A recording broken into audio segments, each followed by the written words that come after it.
man! It's over! He's done it again! Unbelievable! Oh, straight into the roof of the net. Nice one. Straight down the middle.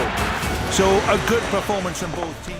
Hello and welcome to Firstpost. I'm Rupha Ramani. Let's get started.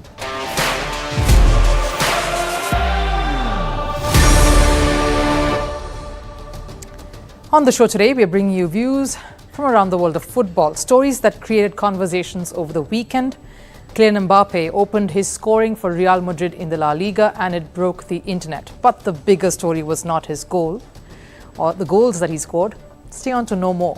The other story from the world of football is centered around Liverpool's crushing win over Manchester United in the Premier League. The manager, Erik ten Hag, is under fire, but obstinate as always, saying he's no Harry Potter, but he's the man. But the bigger story is from the Liverpool camp. Why hasn't Mo Salah's contract been extended yet? Is he not favoured by Arne Slot, the new manager at the helm? And the Paralympics is creating a lot of buzz. There are so many exciting talents on show who have struggled through life to make it so far. Today we tell you the story of a farmer's daughter, Preethi Pal, who created history. But first, a look at the headlines. Starting with news from Formula One, Ferrari's Charles Leclerc won the Italian Grand Prix using a bold move, one-stop strategy. Most drivers made 2 pit stops, but Ferrari risked a one-stop strategy for Leclerc and Carlos Sainz.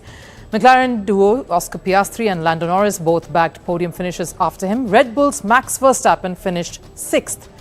This is the 6th time that he has failed to make it to the podium this season. Mercedes have signed rookie Kimi Antonelli to replace Lewis Hamilton in 2025 when he makes the move to Ferrari.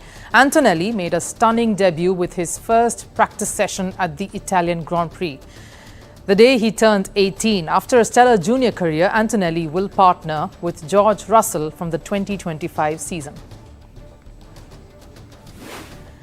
Over in cricket, England beat Sri Lanka in the second test by 190 runs. Sri Lanka were chasing a staggering 483 to win on day 4. England's Gus Atkinson starred with the ball by taking a fifer. Sri Lanka were eventually dismissed for 292. Joe Root was one of the highlights with the bat as he earlier made his 34th 100, becoming England's leading century maker and contributing to their team's 2-0 series win over Sri Lanka.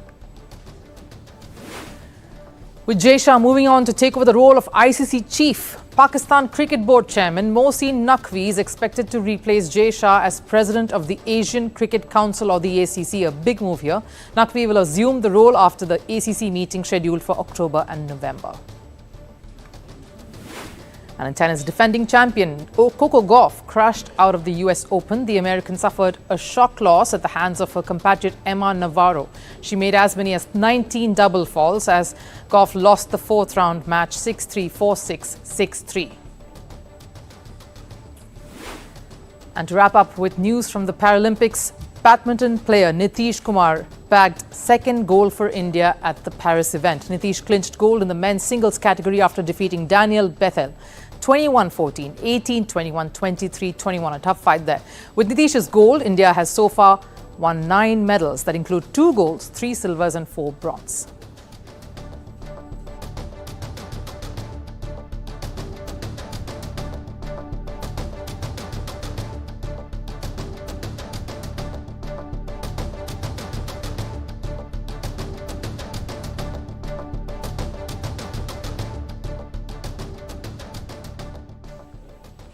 Kylian Mbappe's arrival at Real Madrid came with a lot of promise and a world of expectations. But given the hype, Mbappe had an average start to his Real Madrid career.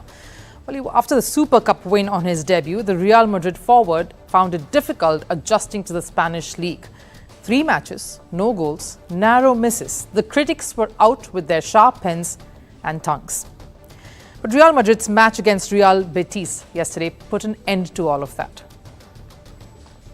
Mbappe was back to his usual settings, scoring goals, leading the attack and just mesmerizing the crowd gathered there with his football and his brand of football. The Frenchman scored a brace during Madrid's 2-0 victory and looks like the old Mbappe is truly back. But the victory was more than just about Mbappe. It was teamwork like none other. No, I'm not talking about the link-up between midfield and forward line, nor about the flawless passing there. All of it was there, of course, to see, but it was more than just that. The whole pack of stars were all rallying around Mbappe. They made it all about him. Now, talks before Mbappe walked onto the pitch there with Real Madrid was all about too many superstars in one locker room. How will the egos meld together? Will they clash, or will they somehow learn to coexist? Because Mbappe was walking into an already established territory that had star players like Vinicius, Jude Bellingham, Rodrigo. They were all already there. Mbappe was walking into a team full of European and Spanish champions. So Mbappe joining this bunch was bound to rattle the team dynamics, or so everyone thought. But the Real Betis match brushed aside any of those talks and showed a picture so glorious. Two star powers, Jude Bellingham and Vinicius, proved they were not competing with Mbappe but were his biggest fans. Mbappe scored his first goal in the 67th minute, and although Bellingham wasn't on the field due to a muscle injury he had sustained earlier, Bellingham was up on his feet in the stands applauding for Mbappe and Real Madrid.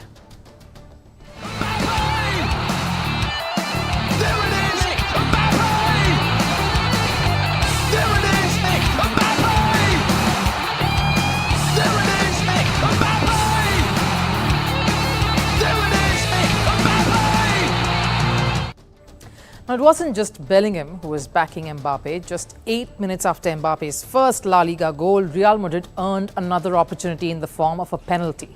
An opportunity earned by Vinicius Jr. And given how Vinicius has usually taken up penalty duties in the past, it was expected that he would take this one too.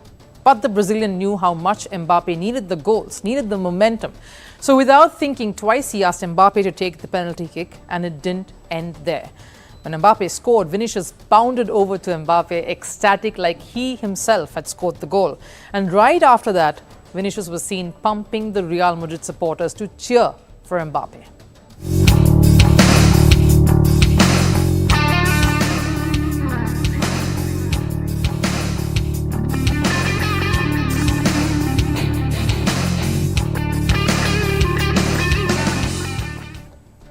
Yes, Mbappe was Paris Saint-Germain's penalty taker during his stint with PSG, but at Real Madrid, he isn't the first choice, something Real Madrid manager Carlo Ancelotti himself had clarified before the match. It is right to give the responsibility to both Mbappe and Vinicius, so I prefer that they decide because I have a lot of confidence in them. It will depend on how they are in the match and what each one needs. So the gesture by Vinicius holds much more significance. It was his call to give it to Mbappe, and what a gesture that was. In the past, we've seen Chelsea's Noni Madueke and Nicholas Jackson fighting for the spot kick. Mbappe himself was involved in such a disagreement with Neymar during PSG's game against Montpellier in 2022. And of course, the famous one between Cristiano Ronaldo and Xabi Alonso in 2010 during Real Madrid's clash against Villarreal. Something similar could have repeated here too between Mbappe and Vinicius. Vinicius could have easily taken that penalty because after Mbappe's arrival, Vinicius' role in the team is not to score goals, rather create chances, those opportunities for Mbappe to deliver. So a penalty kick would have been just the perfect opportunity for Vinicius to add goals against his name. But the Brazilian showed how mature he is, what it means for him to make it work with Mbappe and for Mbappe to work in Real Madrid. And that created quite the buzz. By handing it over to Mbappe, it helped in getting Mbappe back into sync. A gesture no one would understand better than Vinicius himself, someone who's suffered racism all through his tenure in Spain, was questioned by Karim Benzema during his initial days at Real Madrid, so much so that Benzema didn't even pass the ball to Vinicius during a Real Madrid game in 2020. So given his past, Vinicius knows how much a newcomer needs that backing from his teammates, even a player of the caliber and stature of Mbappe. So that move would have surely given Mbappe a lot of confidence, and with Mbappe firing all cylinders and more importantly, his star teammates rallying hard around him, Real Madrid are bound to look more threatening as the season progresses. And we can expect more such instances of team spirit from the lineup. To sum it up, we are up to witness another deadly Real Madrid team take center stage this season. Now, it's a new era at Liverpool. Meanwhile, Jurgen Klopp has given way to Arne Slot. A new manager brings new changes. That is what one would expect. And all eyes have been on Slot to see how the Reds would fare this season. And the game against Manchester United was a crucial one in that regard. The age-old Fears Northwest derby, a challenge for any manager. So the stakes were clearly high. But just like the Klopp era, Liverpool dominated United once again with a 3-0 victory. Luis Diaz's brace put Liverpool in front, and the seasoned campaigner, Mohamed Salah, wrapped things up with another goal. But more than Liverpool beating Manchester United, the biggest concern, of course, and the talking point coming out of that game was Salah's contract. The talismanic player's contract is set to expire at the end of this year, and there are speculations that he may move abroad next season. The Egyptian himself broke his silence on the subject. To be fair, I was coming to the game as if it could be the last time playing at Old Trafford. Nobody in the club has talked to me about contracts. I just want to enjoy it. I don't want to think about it. I feel I'm free to play football, and let's see what's going to happen next year. Looks like he wants to stay at Liverpool, but no one else seems to want that, at least powers that be, because he says no one has talked to him about his contract just yet. Even though rightfully he belongs here, Liverpool is one of the most decorated clubs in Premier League. They've been title contenders for the past 8 years, and Salah himself is a key player for the Reds. Anfield supporters love him. Salah has 158 goals to his name in 253 appearances. If there is anywhere the 32-year-old has to be, it's got to be in Anfield. And especially when he's terrorized the opponent that Liverpool put away last night. Since 2021, Salah has scored 10 goals at Old Trafford. He's fifth on a list that just has United players apart from him. United players get to play 19 matches a season at Old Trafford in Premier League. Salah, on the other hand, gets to do it once in Premier League, domestic cup matches, if there is a fixture. So that tells you the potential of Salah, just how dominant he's been against United, one of the biggest reasons Anfield supporters adore him. Plus, he's a clutch player who performs in key matches under pressure for Liverpool. Someone who has done it time and again. So why the delay in renewing the contract? Salah isn't the only player who finds himself in this situation. Virgil van Dijk and Trent Alexander-Arnold's contracts too are set to expire next summer. And while Salah has openly spoken about the non-communication from the club in this regard, when it comes to his contract, Van Dijk and Arnold have remained tight-lipped. And that is why Salah's situation is all the more concerning. Liverpool is delaying the contract extension, that's clear. So what could be a reason for this? With every new manager's arrival, the thought process at any club changes. There is a new vision that comes into play. We're witnessing that over at Chelsea, for example. Raheem Sterling, who was a key player for Mauricio Pochettino, seems to be out of favour for new manager Enzo Maresca.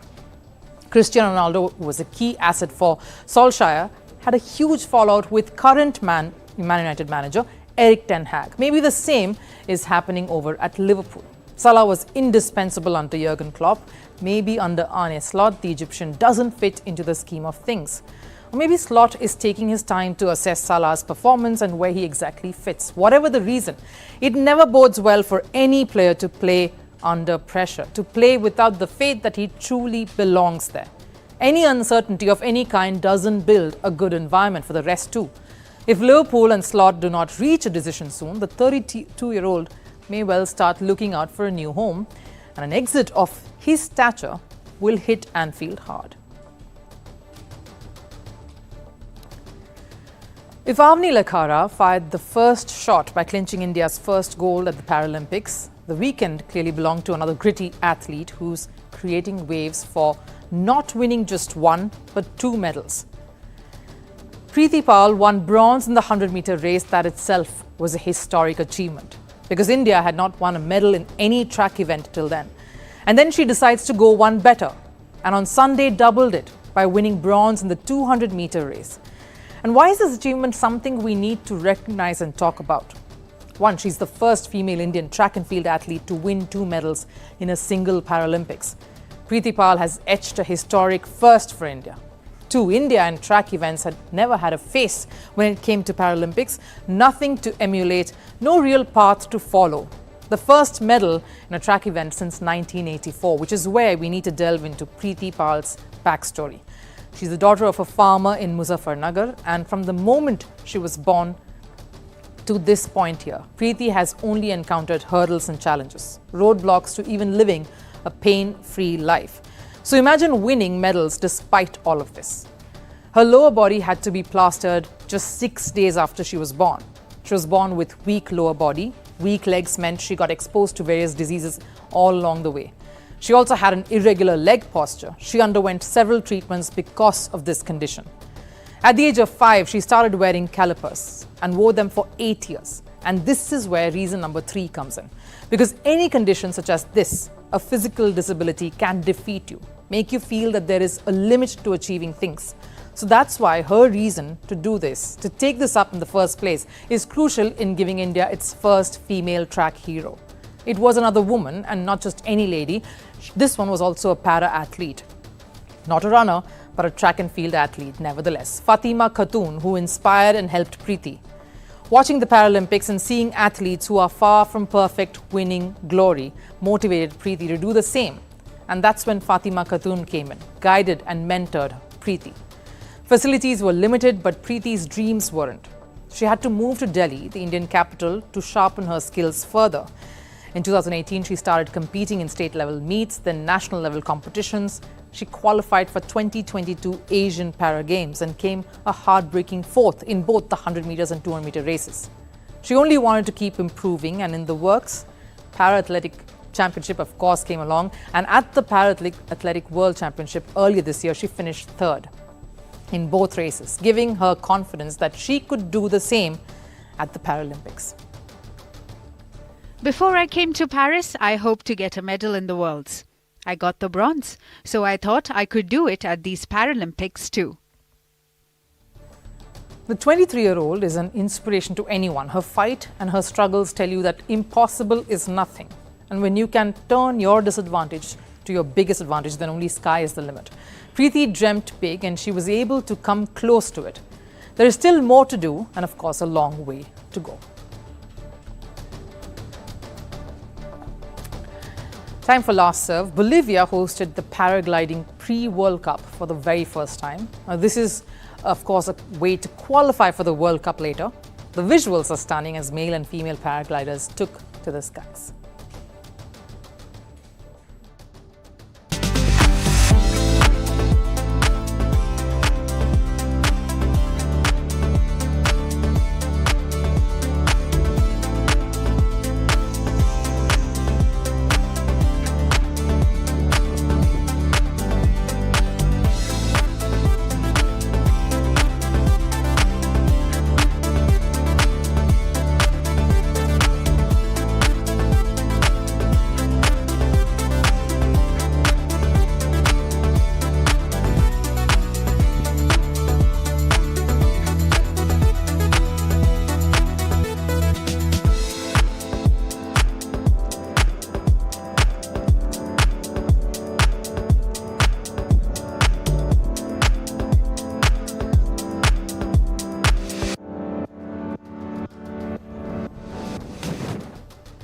That wraps up Firstpost here today. Thanks for joining, and I'll see you again tomorrow. Till then, take care.